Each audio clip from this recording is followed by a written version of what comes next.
Deep beneath a rugged, windswept mountain near the holy city of Qom, something is humming. It is a sound that keeps military strategists in Jerusalem and Washington awake at night. This is the Fordow fuel enrichment plant, a name that has become synonymous with Iran's most audacious nuclear ambitions. For years, its existence was a closely guarded secret, a ghost in the intelligence community's machine.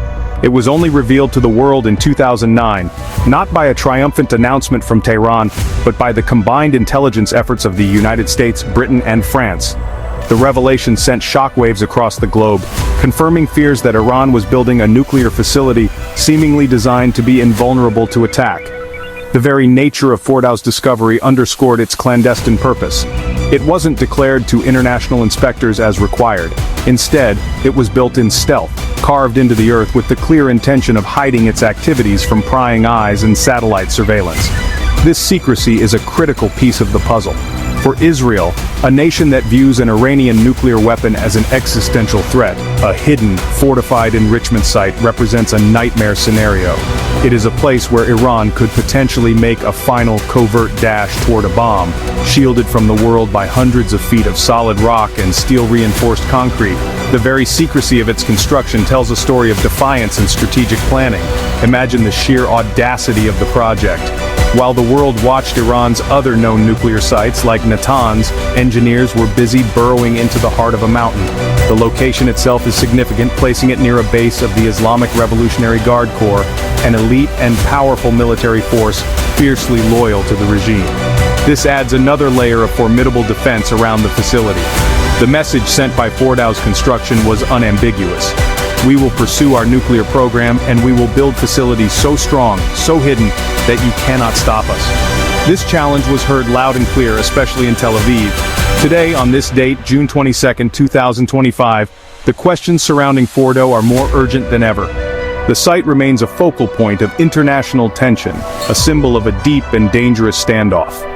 Its operations have waxed and waned with the tides of diplomatic agreements, but its potential has never diminished. It stands as a concrete and rock-solid testament to Iran's determination.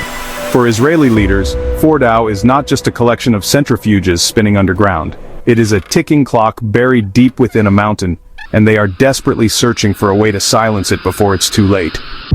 So what exactly is Fordow, and why is it considered such a hard target? The facility is an underground uranium enrichment plant. Its purpose is to take uranium gas and spin it in thousands of high-tech machines called centrifuges.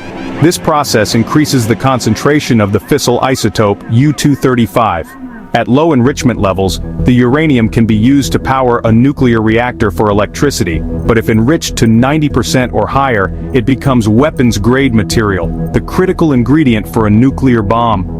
Fordow was originally designed to hold around 3,000 centrifuges, a significant capacity that raised immediate red flags for nuclear watchdogs and foreign intelligence agencies. The genius of Fordow, from a defensive standpoint, is its location.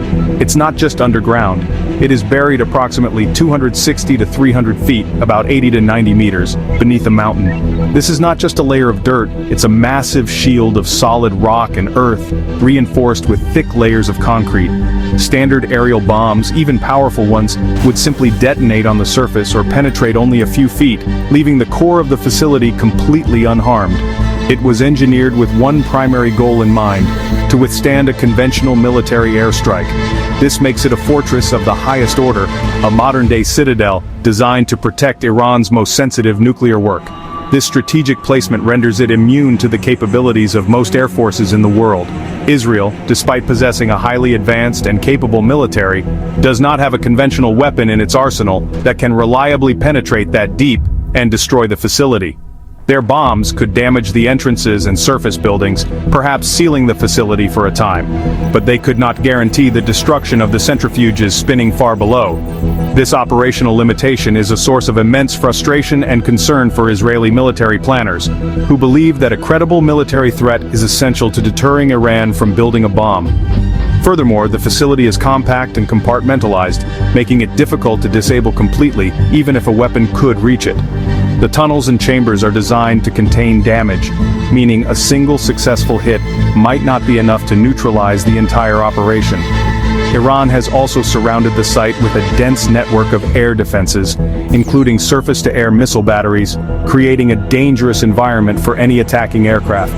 This multi-layered defense system, natural fortification, man-made reinforcements, and active air defense, makes Fordow the crown jewel of Iran's defensive strategy and the ultimate challenge for its adversaries. When conventional bombs are not enough, the United States has an answer: the GBU-57 Massive Ordnance Penetrator, or MOP. This is the weapon at the heart of Israel's request. The MOP is not just a bigger bomb, it is a marvel of destructive engineering, specifically designed for one purpose: to destroy the most hardened and deeply buried targets on the planet. Weighing in at a colossal 30,000 pounds, about 13,600 kilograms, it is one of the largest conventional bombs ever built. It is so massive that it can only be carried by America's most powerful strategic bomber, the B-2 Spirit stealth bomber, which adds another layer of capability to the mission. What makes the GBU-57 so effective is its design. It features a hardened steel casing filled with over 5,300 pounds of high explosives. It is guided by GPS, allowing for pinpoint accuracy. When dropped from a high altitude, the bomb accelerates to incredible speeds, using its immense weight and aerodynamic shape to slam into the earth with overwhelming kinetic energy. It is designed to smash through dozens of feet of reinforced concrete and up to 200 feet of rock before its delayed action fuse detonates the explosive payload. The resulting underground explosion creates a massive cavity, generating a powerful shockwave designed to obliterate everything inside the target facility. This is precisely why Fordow is the perfect and perhaps only target for such a weapon.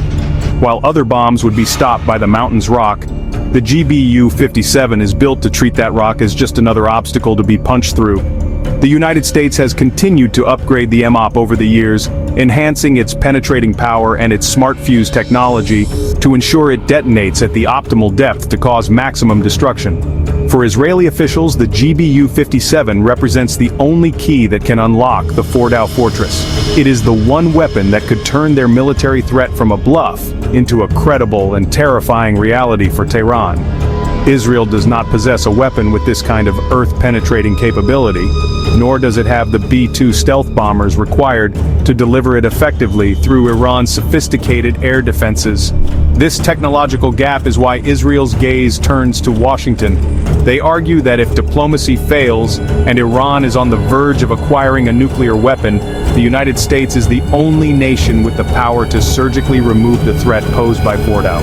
The existence of the GBU-57 changes the entire strategic calculation, transforming the invulnerable site into a target that is, in fact, vulnerable to American military power. For Israel, the Iranian nuclear program isn't just some distant foreign policy problem, it's actually viewed as a direct and existential threat. Israeli leaders, they frequently point to rhetoric from Iranian officials calling for Israel's destruction, and they also highlight Iran's funding of hostile proxy groups like Hezbollah in Lebanon and Hamas in Gaza. The prospect of this regime, which is openly hostile to Israel's existence, obtaining the ultimate weapon, is a scenario that Israel has, vowed to prevent at all costs. This never-again doctrine, born from Jewish history, really shapes a security policy that's often proactive and uncompromising when it comes to perceived existential threats. Fordow, in particular, crystallizes these fears. Its hardened, secret nature suggests to Israeli intelligence that it's a facility for a breakout scenario, a rapid, final push to assemble a nuclear weapon. While Iran has always maintained its program is for peaceful energy purposes, the characteristics of Fordow honestly tell a different story to Israeli analysts. Why build a small, heavily fortified enrichment plant deep inside a mountain if its purpose is simply to produce fuel for civilian reactors? A larger above-ground facility like the one at Natanz would be far more efficient for that. The conclusion, in the Israeli view, is that Fordow is a military insurance policy designed specifically for weaponization. And that's why just damaging Fordow is not enough. Israel believes the facility must be completely destroyed, its centrifuges and infrastructure turned to rubble to eliminate the threat. A partial strike that only seals the entrances would leave the core technology intact, allowing Iran to potentially dig it out and restart its work later. Only a weapon with the power of the GBU-57 MOP can provide the certainty of total destruction that Israeli military planners seek. They need to know that the threat has been neutralized, not just delayed. This calculus makes them dependent on American military might, creating a complex and often tense diplomatic relationship. The urgency has only grown as Iran has increased its enrichment activities, inching closer to the levels needed for a weapon. With diplomatic efforts like the 2015 nuclear deal, or JCPOA, in a state of collapse, Israel feels its window for action is closing. The debate in Jerusalem isn't about whether an Iranian bomb is a threat, but about when and how to act. The push for American bunker busters is a plea for a credible military option, a tool that can be held over Tehran's head during negotiations, and in a worst-case scenario, used to eliminate the Fordow facility before it can give birth to a new nuclear power in the Middle East. A military strike on Fordow, especially one involving the United States, wouldn't happen in a vacuum.